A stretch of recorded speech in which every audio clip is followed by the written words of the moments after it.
दुर्दैवाने आपल्याला खोटं बोलणारा पंतप्रधान लाभले आहेत आणि अशा पंतप्रधानांना जपायचं की बाजूला करायचं हे आता जनतेने ठरवणं गरजेचं आहे। गॅस टंचाईच्या मुद्द्यावर पनवेलमध्ये मनसेने अनोख्या पद्धतीने आंदोलन करत सरकारचे लक्ष वेधण्याचा प्रयत्न केला।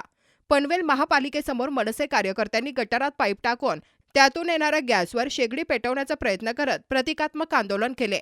या आंदोलनामुळे परिसरात काही काळ मोठी चर्चा रंगली। दरम्यान गॅस तुटवड्याच्या पार्श्वभूमीवर सोशल मीडियावर एक जुना व्हिडिओही मोठ्या प्रमाणात व्हायरल होतोय।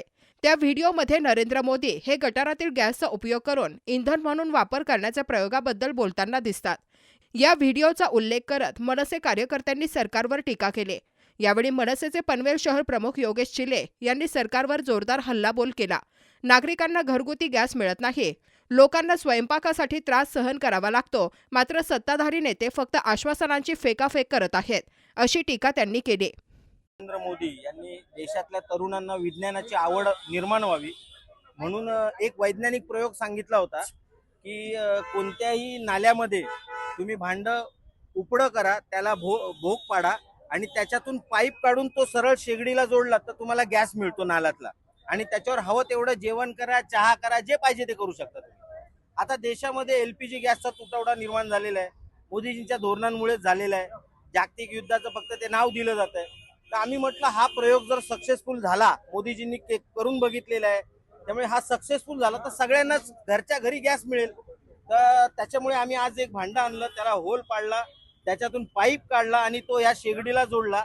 दुर्दैवाने मोदीजी इतकी वर्ष जे खोटं बोलतायत हे सुद्धा त्यांचं म्हणणं खोटं निघालं। कोणताही गॅस निर्माण झाला नाही, लोकांची फक्त दिशाभूल झाली। आम्ही हर तऱ्हेने प्रयोग करून बघितला की त्या भांड्यातून गॅस निर्माण होईल, परंतु असा काही कोणता गॅस निर्माण झाला नाही।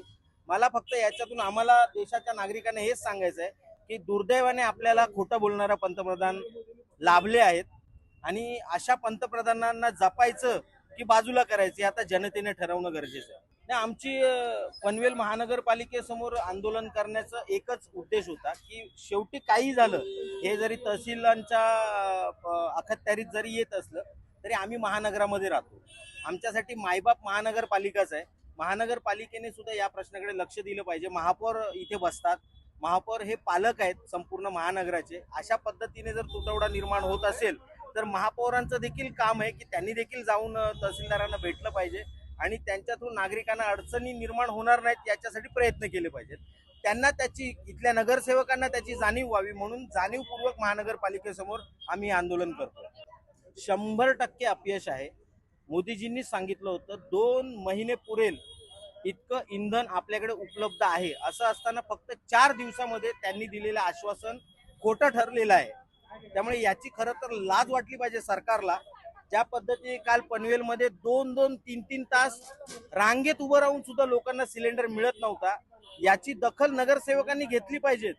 तुम्ही नगरसेवक रस्त्यावर उतरले पाहिजेत, आम्ही उतरायची गरज नाहीये। तुम्हाला लोकांनी प्रतिनिधी म्हणून निवडून दिलेलं आहे, तर लोकांना जर त्रास होत असेल तर तुम्ही रस्त्यावर उतरलं पाहिजे।